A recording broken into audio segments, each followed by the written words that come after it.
2부의 제목은 믿음을 온전케 하는 행함 혹은 믿음을 살아있게 하는 행함이라고 저는 잡아봤습니다.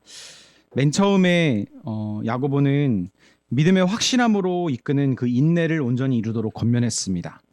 그리고 이제 두 번째, 그는 신자들의 믿음이 죽은 믿음, 아무런 효력을 나타내지 못하는 그런 무의미한 믿음이 되지 않도록 하나님의 말씀과 믿음에 뒤따르는 행함을 권면합니다. 야고보서 2장이 주는 좀 혼란이 있는데, 오직 하나님의 은혜로 그리고 믿음으로 말미암아 구원받는 복음 메시지를 우리는 알고 있잖아요. 근데 거기다가 행위를 강조하면서 혼란을 주고 있기 때문이죠. 이상하다. 믿음은 오직 믿음이라고 하는 것은 행위가 들어갈 수 없는데 이거는 혹시 양립되는 건 아닌가라고 생각할 수 있는 거죠. 근데 저는 2부 주제의 시작을 알리는 이 1장 22절에 주목합니다. 그게 바로 오해와 갈등을 바로잡는 이제 열쇠가 됩니다. 네. 그래서 1장 22절을 우리 한번 같이 읽어봤으면 좋겠습니다. 너희는 말씀을 행하는 자가 되고 듣기만 하여 자기를 속이는 자가 되지 말라. 네. 이 1장 22절에서 이제 야고보는 말씀을 행하는 자, 듣기만 하는 게 아니라 말씀을 지켜 행하는 자가 얼마나 중요한 건지를 먼저 이야기를 시작해요. 그러니까 단순히 이 구원받는 믿음에 행위가 필요하다라는 말이 아니라 하나님의 말씀을 들었음에도 불구하고 지키지 않고 순종하지 않음으로써 듣는 자라고 말할 수 없는 그 문제, 그런 의미에서의 행함을 저자는 처음에 이야기하기 시작했던 거죠. 그래서 우리가 그것을 가지고 시작을 해야 됩니다. 그래서 앞선 19절, 1장 19절부터 20절의 말을 보면은 말을 주의하라, 그리고 말로 분노를 표출하는 것을 경계할 것을 먼저 명령했거든요. 그래서 21절에 더러운 것들을 벗어버리면서 이미 마음에 심겨진 구원의 능력이 있는 말씀, 하나님의 말씀을 겸손히 받으라고 권면합니다.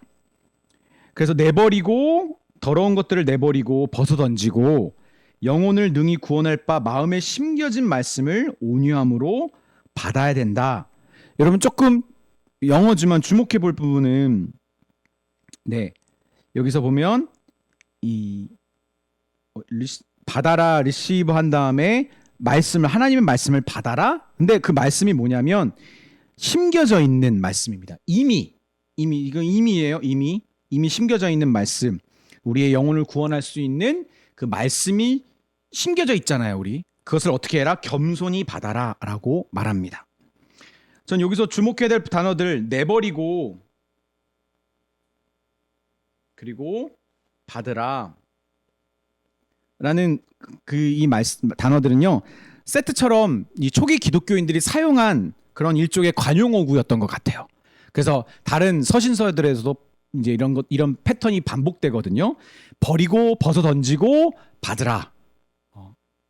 넘치도록 만연한 우리의 옛사람의 소욕을 벗어 던지는 것과, 그리고 후천적으로 새롭게 심겨진 하나님의 말씀을 따르는 것은 바로 성령으로 다시 태어난 뭐죠? 새 언약 백성이 살아가는 모습이기 때문이죠.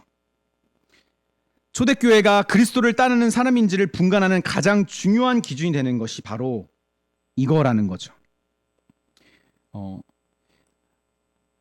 새 언약의 말씀 뭐죠? 예레미야 31장 33절에 우리 같이 읽겠습니다. 시작.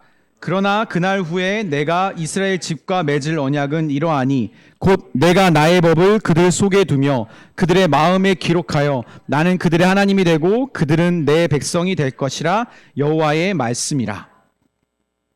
아멘. 예수님을 믿게 되어서 마음에 새롭게 새겨진, 심겨진 하나님의 말씀이 분명히 있습니다. 후천적으로 거듭난 자에게 임하는 성령을 통해 새겨진 마음의 법이라고 하는 말씀이 있어요.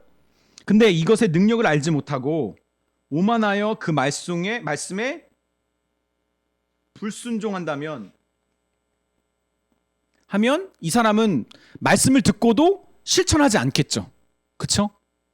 있는데 마음에 심겨진 말씀이 있는데 그 말씀의 능력을 믿지 못하고 알지 못하고 그래서 겸손하지 못하여 오만하여 그 말씀에 불순종하는 문제가 신자들에게 있다는 거죠. 이런 사람은 혼나면 혼날수록 너무 좋습니다. 심겨진 게 있기 때문에 조금 혼내든 크게 혼나든 그 혼남으로 인해서 이 사람은 회개하고 마음을 돌이켜서 자기 마음에 심겨져 있는 하나님의 말씀을 따르고 싶은 마음, 그리고 말씀의 그 의미를 아니까 이제 순종하며 살아갈 수 있는 것이죠. 그리고 이런 사람들은 우린 집중 공략해야 돼요. 분명히 저 사람 거듭났는데 근데 그렇게 안 사네.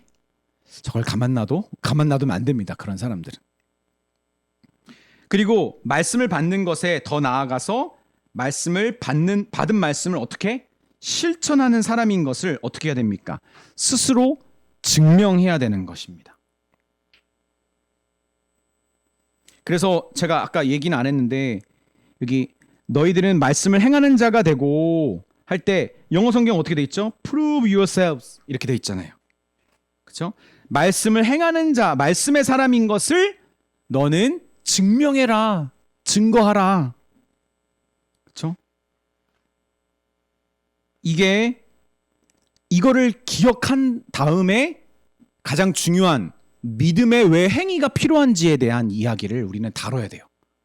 이미 우리는 말씀을 실천할 수 있는 힘이 그리고 그 마음이 기록된 그 말씀 그 자체가 있는 사람들이라는 거죠. 그렇죠? 그게 전제되어 있습니다.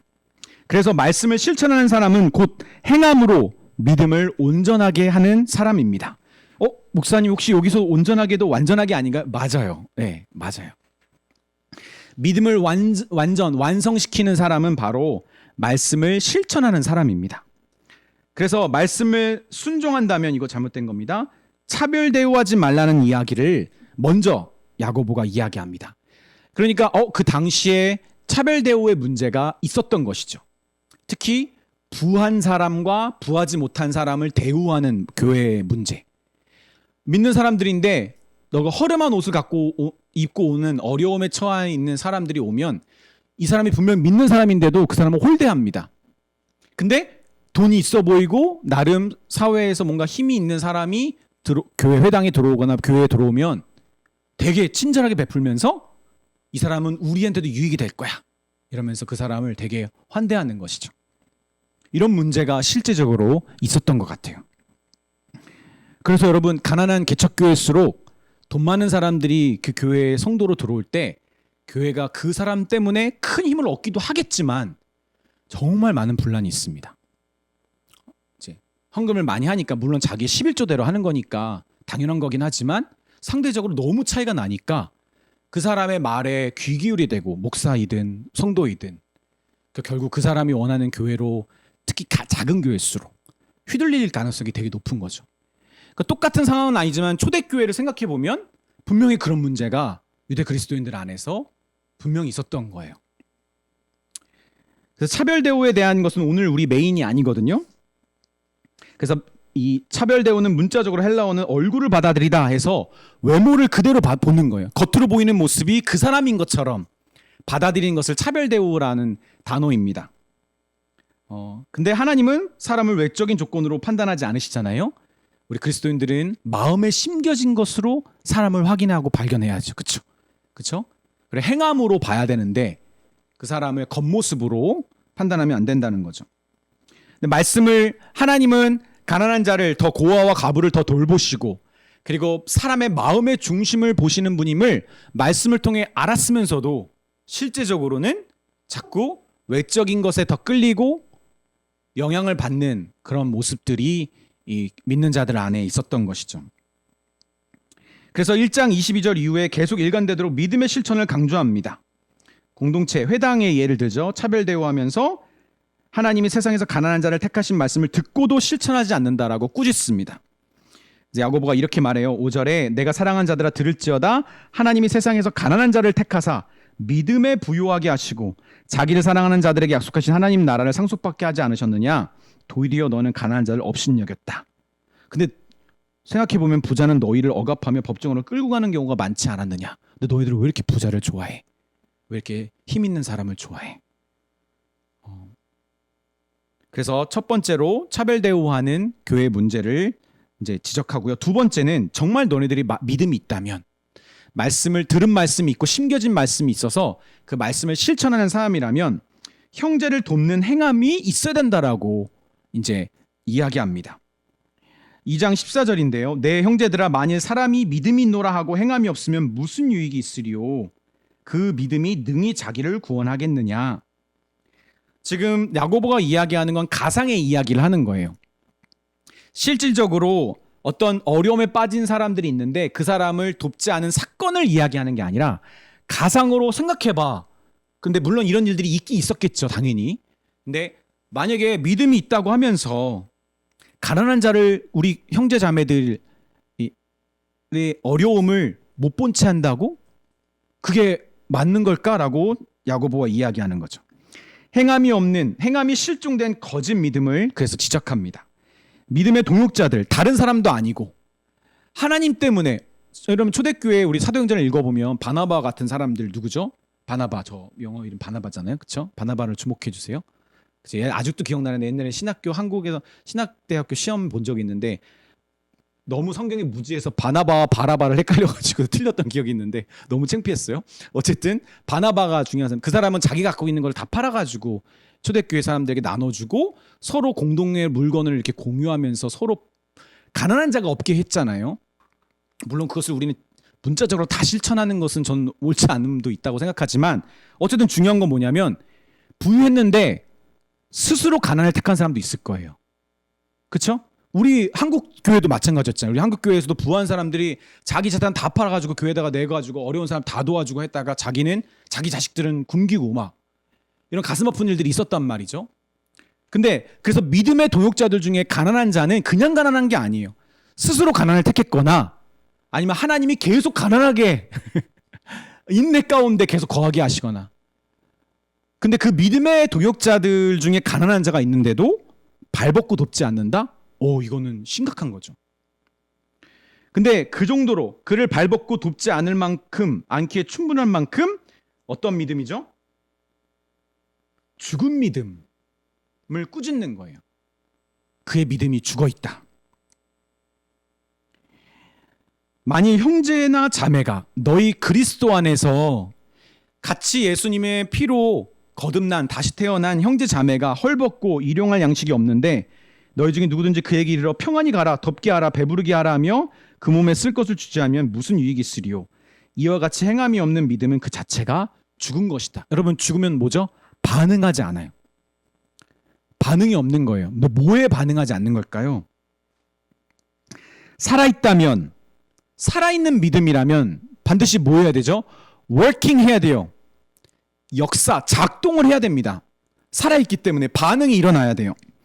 반드시 뭐와 뭐에 반응할까요? 저는 율법, 말씀이라고 할 수 있겠죠? 하나님의 말씀에 반응해야 되죠. 살아있는 믿음이라면. 그렇죠? 말씀을 듣는데도 깨달음이 없고 찔림이 없고 그 지식이 내 감정을 일으켜서 의지적으로 뭔가 행위로 나오지 않는다? 말씀에 반응을 안 한다? 죽은 믿음이죠. 또 뭐에 반응해야 될까요? 여러분, 하나님의 말씀이 정말, 하나님은 사랑이신데 하나님의 말씀이란 사랑의 말씀이죠. 그 말씀은 뭐로 역사할까요? 사랑으로 역사하는 믿음. 여러분, 살아있다면 사랑에 반응해야죠. 내가 사랑에 감동받고 사랑의 귀중함을 알고 사랑의 필요성을 느끼고 사랑의 갈급함을 느끼고 긍휼을 베풀고 싶고 율법과 사랑에 반드시 반응해야 됩니다. 살아있는 믿음이라면. 그래서 야고보는 이 헛된 믿음에 대해서 이렇게 이야기하는 겁니다. 그래서 이 내용을 조금 읽어봤으면 좋겠어요. 야고보가 이 단어, 언어 유희를 야고보가 되게 많이 하거든요. 그만큼 이 헬라어가, 야고보가 쓴 헬라어가 되게 고급 헬라어예요. 구조적으로도 잘 짜여 있고 사용하는 단어도 조금 이제 헬라어 수준이 높은 단어들을 많이 쓰고 언어 유희까지 쓰는 거죠. 그래서 초대교회 사람들이 이제 야고보서를 의심한 거예요. 아니 갈릴리에 뭐 예수님의 형제라고 하면 목수 출신이든지 천한 사람이 그 정도 헬라어를 구사할 수 있다고 의심한 거죠. 근데 그 당시에 우리가 알고 있자면 그리스 로마의 문화에 이미 젖어들었잖아요. 그때 예수님 당시에. 그렇죠? 그리고 그 당시에 이제 갈릴리 사람 그리고 유대 그리스도인들이 어느 정도 헬라어를 구사할 수 있는지 정확하게 알 수 있는 방법은 없어요. 그러니까 상당히 세련된 헬라어를 구사했어도 무리가 되지 않는다라고 보는 것이 더 맞습니다. 어쨌든 이 얘기를 내가 왜 했지? 네. 언어 유희를 통해서 사용하고 있는데 그 정도로 그러면서 자꾸 강조하는 거예요. 이거 죽은 것이다, 헛된 것이라는 것을 경각심을 갖게 하기 위해서. 여러분들 근데 저는 여기서 의문을 품는 게 이런 거죠. 그래, 행함도 중요해. 가난한 사람들 도와야 돼. 그런데 있잖아, 그 당시에 이 디아스포라 유대인들, 유대 그리스도인들 다 뿔뿔이 흩어져 가지고 자기 삶의 터전 다 잃어버리고 당장 내가 먹고 살 거, 내 자식들 먹일 거 그것도 지금 빡빡하고 너무 힘든 상황인데 다른 사람을 어떻게 도와요? 여러분 그 당시에 디아스포라 이 유대 그리스도인들에게는 두 가지 큰 문제가 있었어요. 뭐죠? 환경의 문제. 이거를 재정이라고 할 수 있겠죠? 경제적인 문제. 경제적이라고 해야 됩니다. 경제적인 문제와 그리고 종교적 고난이 있었어요. 유대 그리스도인들이 누구에게 핍박을 받았죠? 유대인들에게 핍박받았잖아요. 유대교 사람들에게 엄청난 핍박을 받았어요. 거기다가 당시에 헤롯 아그리파 2세라고 하는 이 팔레스타인을 다스리고 있었던 총독이 여러분 그때 이 로마 황제도 유대인들을 싫어했으니까 헤롯 아그리파가 로마 황제한테 잘 보이고 싶고 자기도 원래 싫어했고 그리스도인들을 얼마나 핍박했는지 몰라요. 유대인들 그리스도인들. 그런 환경 가운데 이 디아스포라 유대 그리스도인들은 사실 노출되어 있었다는 거죠. 종교적으로도 유대인들에게 미움과 그리고 시기를 받고 핍박을 받고 그리고 재정적으로도 너무 힘든 상황에 있었던 거죠. 근데 너무한 거 아닌가? 아니 그런 어려운 가운데 있었다면 뭔가 교회 공동체가 제대로 형성돼가지고 다른 사람을 서로 가난한 사람들 돕고 통용하면서 돕기에 공동체가 좀 안정된 상황이라면 이해가 되는데 아직은 초기 단계잖아요. 여러 가지 혼란이 있었을 거란 말이죠. 그런데 이렇게까지 말하는 게 야고보가 너무한 거 아닌가? 우리는 한번 생각해 볼 수 있지 않을까요? 여러분 지금도 마찬가지잖아요. 목사님이 우리 대학교 학점 따기 바쁘고 학점 따서 장학금 받지 못하면 큰일 나는 그죠? 당장 바로 등록금 메꿔야 되는 사람. 그리고 직장 가자마자 직장도 사실은 잘 해보려고 했지만 잘 안 돼가지고 좀 여유가 없는 직장을 다니는 사람. 뭐 주말에도 출근해야 되고 건강이 힘들고 아프고 어려운 사람들. 여러분 그런 사람들을 향해서 목회자가 왜 못하냐라고 압박하면서 왜 서로 안 돌보냐, 왜 서로 필요한 것을 챙겨주지 못하냐, 왜 주말에 왜 자기 가족들끼리만 놀러 다니냐, 좀 저쪽도 챙기고 좀 그래야지. 이런 말 너무 하면 한두 번은 들을 수 있지만 너무 힘들잖아요, 그렇죠? 아니 우리 어디까지 우리 너무 힘든데 우리도 힘든데. 근데 그럼에도 불구하고 야고보가 이렇게 디아스포라 유대 그리스도인들에게 이렇게까지 강하게 권면한 이유는 저는 두 가지라고 봅니다. 첫 번째는 그것이 제자도의 핵심이기 때문이죠. 핵심이 아니라면 그렇게 얘기할 리가 없어요. 바로 예수님의 제자도, 복음의 은혜로 여러분 구원받은 자, 하나님이 요구하시는 순종이 분명히 있다라는 거죠. 구원받은 자라면, 예수님의 제자라면 이게 우리의 정체성이고 그리고 이것이 우리의 핵심이기 때문에 바울은 이 유대교 전통을 로마서에서 똑같이 반영했거든요. 우리 한번 같이 읽겠습니다. 시작. 하나님 앞에서 율법을 듣는 자가 의인이 아니요 오직 율법을 행하는 자라야 의롭다 하심을 얻을지니. 그래서 말씀을 듣고 지키는 자가 복이 있다는 누구의 가르침과도 유사하죠? 일치하죠? 바로 예수님의 가르침과도 일치합니다. 예수님의 선포는 기적으로도 가득합니다. 그런데 주목할 것이 있어요. 예수님이 말씀하신 것을 주목해 보면 예수님은 동시에 하나님의 은혜에 대한 인간의 필연적인 응답으로서의 철저한 순종도 요구하셨어요. 그렇죠? 누구는 나를 따르려거든 자기를 부인하고 자기 십자가를 지고 나를 따를 것이니라. 그 제자도로서 말씀하신 거예요. 제자라면이에요. 예수님 제자라면 끄신 거예요. 제자라면 마땅히 일해야 된다. 하나님의 은혜로운 주도권과 인간의 감사의 반응이라는 두 요인은 복음의 일부요, 한 쌍이다. 우리를 새 생명으로 태어나게 하고 우리 안에 심겨진 말씀을 반드시 실천해야 되는 말씀이다. 제가 여기서 분명히 말씀이 있었는데 이거 안 넣었던 것 같은데, 그렇죠? 이 뒤에 넣어놨구나. 네. 그리고 두 번째, 그런 분명히 어려운 상황, 자기의 삶을 챙기기도 바쁘고 어렵고 빡빡했던 이 사람들에게 이 정도까지 실천을 요구했던 이유는 서로의 믿음을 확인하는 것이 필수였기 때문에 그렇습니다. 이 사람이 진짜 믿음 있는 사람인가 아닌가를 확인하는 것이 교회 공동체, 신앙인 공동체에게는 당연했고 이것이 중요했기 때문에 그래요.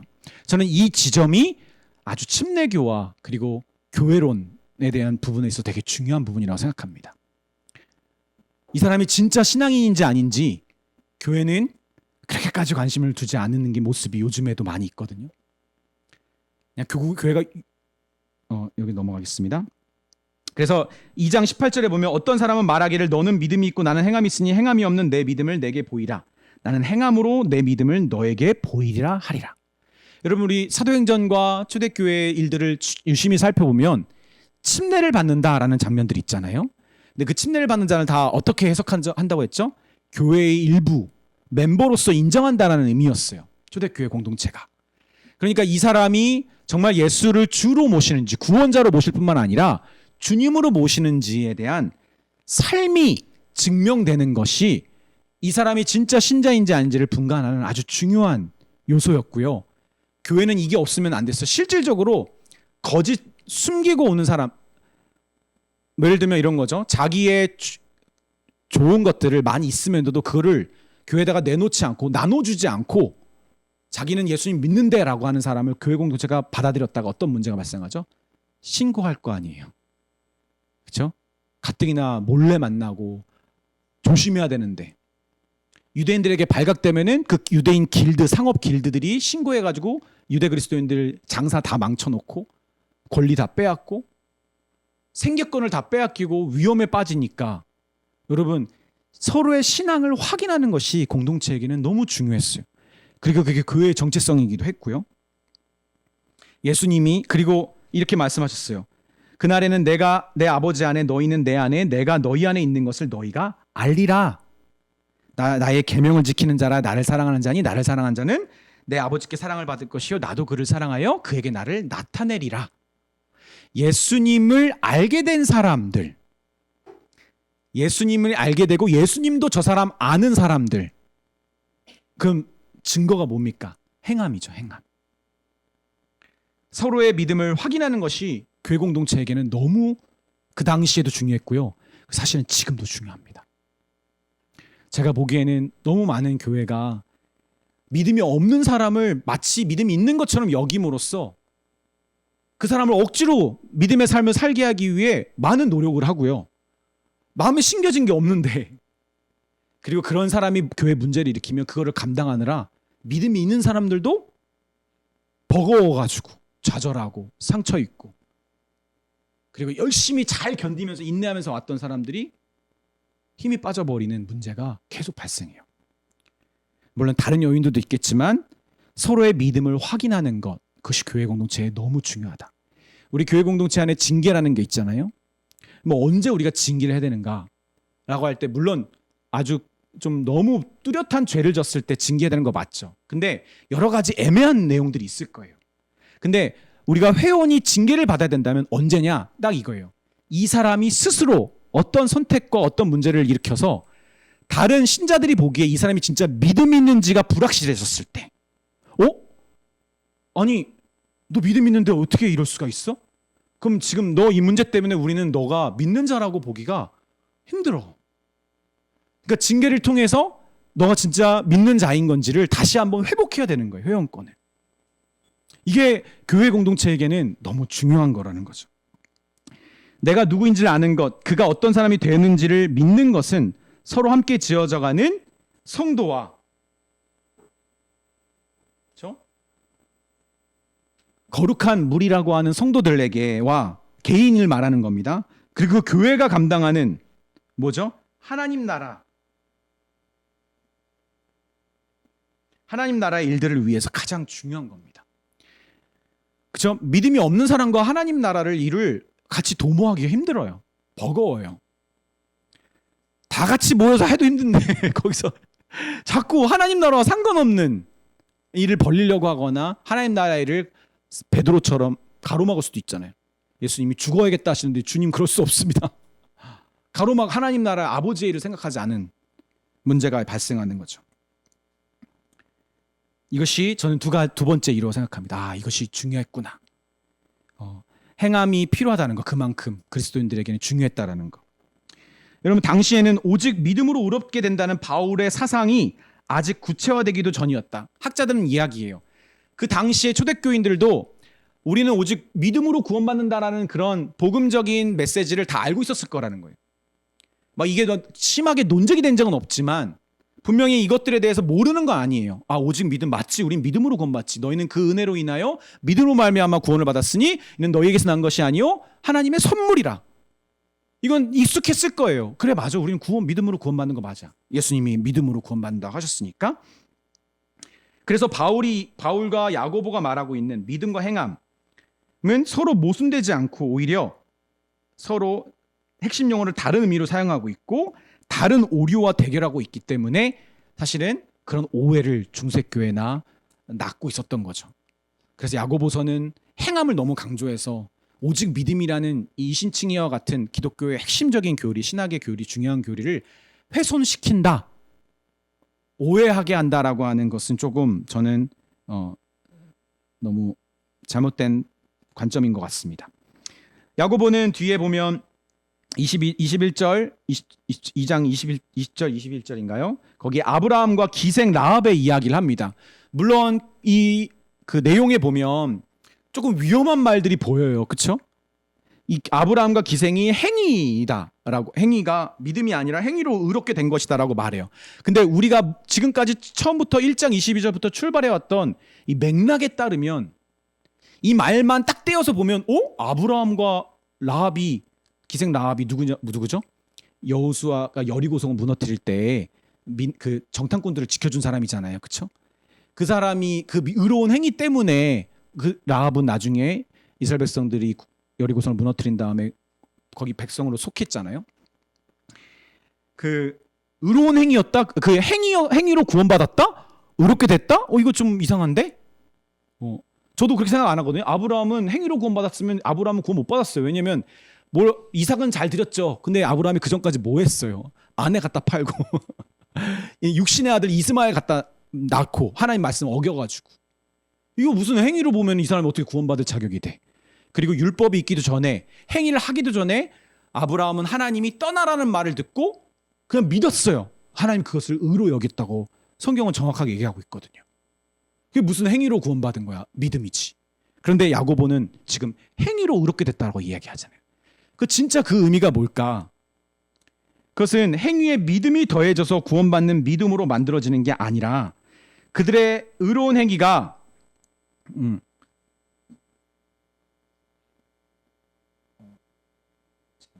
의로운 행위가 포함된 믿음이야말로 믿음을 믿음답게 완성시킨다는 것을 말하고 있는 겁니다.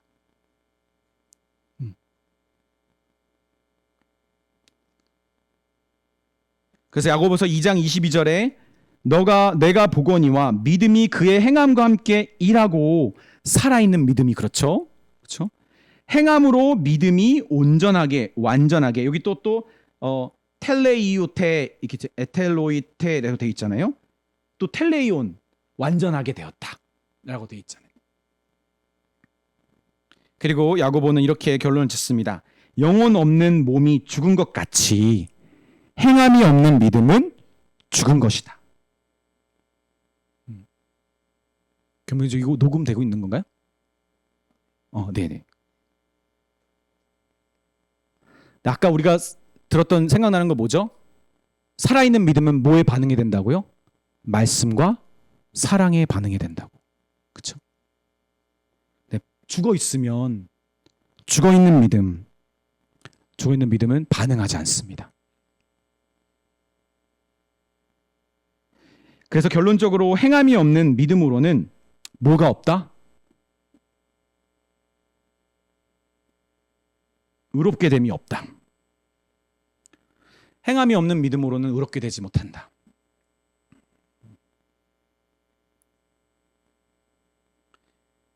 그래서 믿음을 완성하게, 여기서 뭐 온전하게라고 하겠지만 죄송합니다. 완전하게 하는 말씀의 실천과 행함으로 무엇을 해라? 너희 구원을 증거하라. 자기 자신과 너희 믿음의 동역자들에게 너희 구원을 증거해야 된다 라고 야고보가 말하고 있는 것이죠.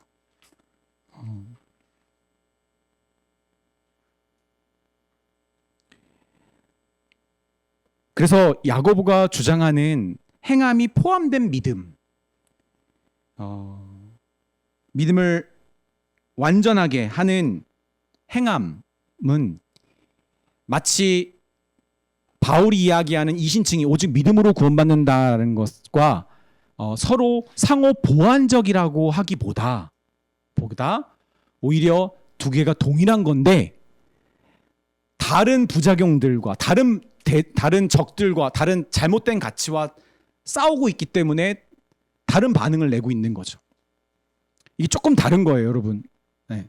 지금 말한 게 되게 후회가 되는데 이게 말이 어려워가지고 똑같은데 사실은 바울이 말하는 복음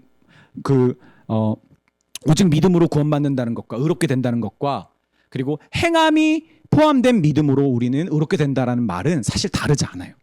근데 문제는 바울이 상대하고 있는 대적들, 잘못된 가치들, 복음에 대한 거짓 메시지들과 지금 야고보가 상대하고 있는 다른 메시지들과는 이 대적이 상대가 다르니까 다른 표현으로 이야기하고 있는 거예요. 그리고 맥락도 다르고요. 근데 우리가 이것을 조금 유념할 필요가 있는 것 같습니다. 그래서 우리 주 안에 사랑하는 여러분, 아까 우리가 그렇게 이 디아스포라 유대 그리스도인들이 참 힘든 삶을 살아가고 있는데도 불구하고 이 야고보 사도가 좀 너무할 정도로 이렇게 강하게 권면하는 내용을 보면서 우리 두 가지 이유를 생각했잖아요. 첫 번째는 이게 제자도기 때문에. 이거는 그냥 옵셔널한 게 아니라 이거는 우리한테 너무 중요한 필수적인 것이다. 이건 우리의 맨더터리야. 완전히 이거 없으면 우리는 그냥 아닌 거야 라고 하는 중요한 제자도의 핵심이기 때문에 우리는 우리의 믿음, 살아있는 믿음을 믿음을 살아있게 하고 온전케 하는 행함을 우리가 놓치면 안 된다. 그리고 또 하나는 이 행함을 통해 우리의 믿음을 이제 증거해야 하기 때문에 나 자신과 그리고 서로에게 이게 너무 중요하기 때문에 야고보는 이렇게 권면했습니다. 우리 살아있는 믿음은 반드시 말씀과 사랑에 반응할 수밖에 없어요. 사랑의 실천이 포함되지 않는 믿음은 가짜 믿음이라고 할 수 있는 거죠. 죽어있는 믿음. 우리 이 주제를 가지고 잠깐 기도합시다. 저도 조금 신앙이 힘들어지면 가장 먼저 포기하는 게 서로에게 연락 안 하고요. 돌보지 않고 생각을 하는데 연락 안 하고 돌보지 않는 거예요. 저도 그래요. 우리가 다 언제나 그런 어려움이 있는데 하나님, 우리가 살아있는 믿음을 가진 자로서 이미 말씀이 마음에 심겨진 자로서 우리가 행함이 포함된 행함으로 완전하게 하는 믿음을 가진 자로 살기 원합니다. 그래서 말씀의 실천 그리고 말씀을 따라 사랑의 행함이 있는 자가 되도록 주님 저희를 붙들어 주십시오. 우리 시간 같이 잠깐 기도하겠습니다.